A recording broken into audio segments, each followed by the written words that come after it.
अब हम वक्रोक्ति सिद्धांत के दूसरे भाग में आपसे बातचीत कर लेते हैं अन्य विद्वानों के विषय में। रुद्रट ने इसके काक वक्रोक्ति और श्लेष वक्रोक्ति दो भाग किए हैं। यानी रुद्रट का मानना है कि वक्रोक्ति एक प्रकार की नहीं होती बल्कि दो प्रकार की होती है, जिसे आप काक वक्रोक्ति कहते हैं और श्लेष वक्रोक्ति कहते हैं। रुय्यक क्या कहते हैं? रुय्यक का मानना है कि यह अर्थालंकार है। वक्रोक्ति क्या है? अर्थालंकार है। लेकिन ध्वनिवादी जो प्रमुख आचार्य हैं, जैसे आपके आनंदवर्धन हुए, अभिनवगुप्त हुए, बाण हुए आदि प्राचीन कवियों और भामन के समान वक्रोक्ति को अलंकार विशेष नहीं मानते। फिर वही बात, क्या कहते हैं फिर कहते हैं कि समग्र अलंकारों का मूल है। यानी बाण, अभिनवगुप्त, आनंदवर्धन ये आदि ने कवियों और भामह के समान ये क्या कहते हैं कि यह समग्र अलंकारों का मूल है। यानी सारे अलंकारों की जड़ वक्रोक्ति होती है। उनके मत के अनुसार तो फिर एक बात हुई कि वक्रोक्ति द्वारा ही काव्य सौंदर्य की व्यंजना होती है। आनंदवर्धन के ध्वनि सिद्धांत के सम्मुख उनका वक्रोक्ति जो विवेचन है बहुत गौड़ हो जाता है।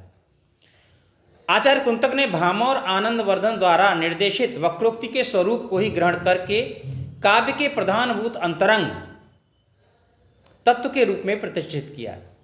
इसीलिए आप पाएंगे कि इस वक्रोक्ति सिद्धांत या वक्रोक्ति संप्रदाय का सबसे ज़्यादा श्रेय अगर किसी को जाता है तो वो जाता है आचार्य कुंतक को, क्योंकि वक्रोक्ति संप्रदाय के सबसे पहले और प्रधान आचार्य कुंतक ही माने जाते हैं। आचार्य कुंतक और वक्रोक्ति दोनों के संबंध में आप पाएंगे तो देखेंगे कि कुंतक ने वक्रोक्ति जीवितम नामक ग्रंथ में वक्रोक्ति के स्वरूप को एकदम स्पष्ट कर दिया है।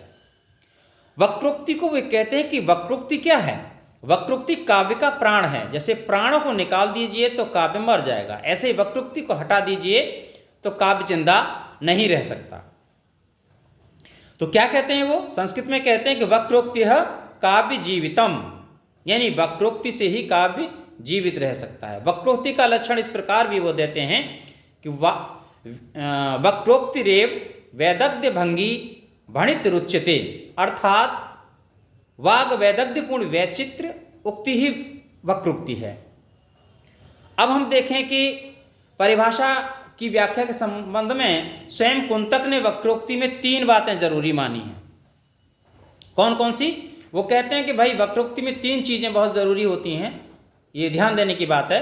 कवि कौशल या कवि की प्रतिभा व्यापार कह सकते हैं, दूसरा चमत्कार भी कह सकते हैं और उक्ति भी कह सकते हैं।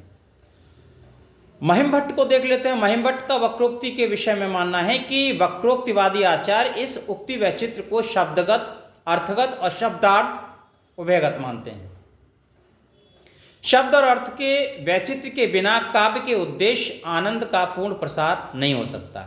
महिम भट्ट का कहना है कि भाई शब्द और अर्थ दोनों में वैचित्र होना चाहिए, तभी आप काव्य से आनंद प्राप्त कर सकते हैं। काव्य की परिभाषा में कुंतक ने शब्द अर्थ के वैचित्र को ही प्रधानता देते हुए लिखा है।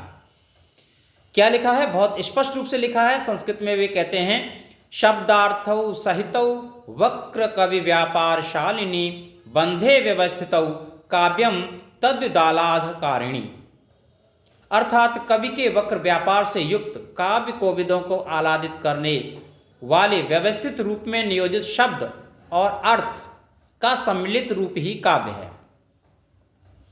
तो यहां आपने देखा कि सभी आचार्यों ने वक्रोक्ति के विषय में अलग अलग अपने विचारों को प्रस्तुत किया, क्योंकि कोई भी परिभाषा अंतिम परिभाषा नहीं होती है, और जब विभिन्न आचार्यों के मत आते हैं तो उन्हीं मतों के आधार पर तय होता है कि उसका स्वरूप क्या हो सकता है।